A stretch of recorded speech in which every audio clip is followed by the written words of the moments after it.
Tuesday and race 10 of the Louis Vuitton Cup. Last time out, Emirates Team New Zealand suffered a dramatic failure when their headsail came down early in the race. They held on to win. Today, it was check and double check on the halyard, and now a rematch with Luna Rossa.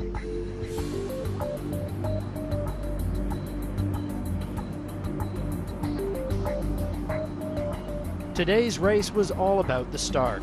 A strong flood current was pouring into San Francisco Bay and pushing the boats down the start line. The Kiwis used that to great advantage, staying to the right and claiming the fast lane to the start line.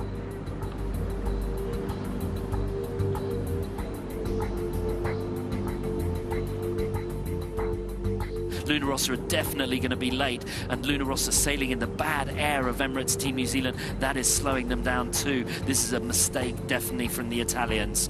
Not good at all, because it looks like Emirates Team New Zealand in great shape. Something definitely not right aboard the Italian boat. They are not up to speed, but the Kiwis are. There's the start. New Zealand wins it, and the Italians are slow.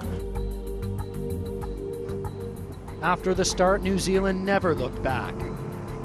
By Mark 3, the Kiwis had already extended to a 3-minute advantage over Luna Rossa.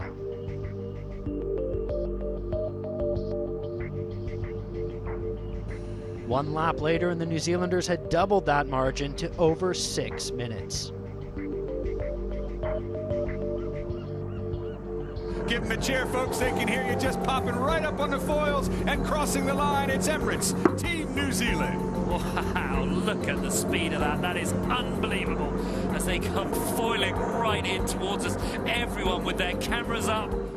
The final delta on the race, 7 minutes, 14 seconds. The win gives Team New Zealand 7 points and an unassailable position atop the round-robin leaderboard. It was tough, you know. I'm not sure what the delta ended up being by the end of it, but it was certainly substantial. And you know, we're still having a few teething issues with our boat, but ultimately the feeling on board's pretty disappointing because we didn't sail our best, you know, and it's never good to come off the back of a race like that, you know.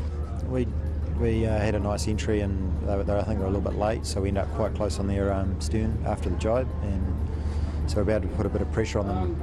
And with a flood tide, very strong, sort of 2.5 knots flood, taking you down off the ley line, it was hard for them at that point to really to get a start. So I think they were pretty nervous about the jibe, nervous about trying to get a tack in, and they just ended up late. So yeah, it was probably more of an unforced error on their part.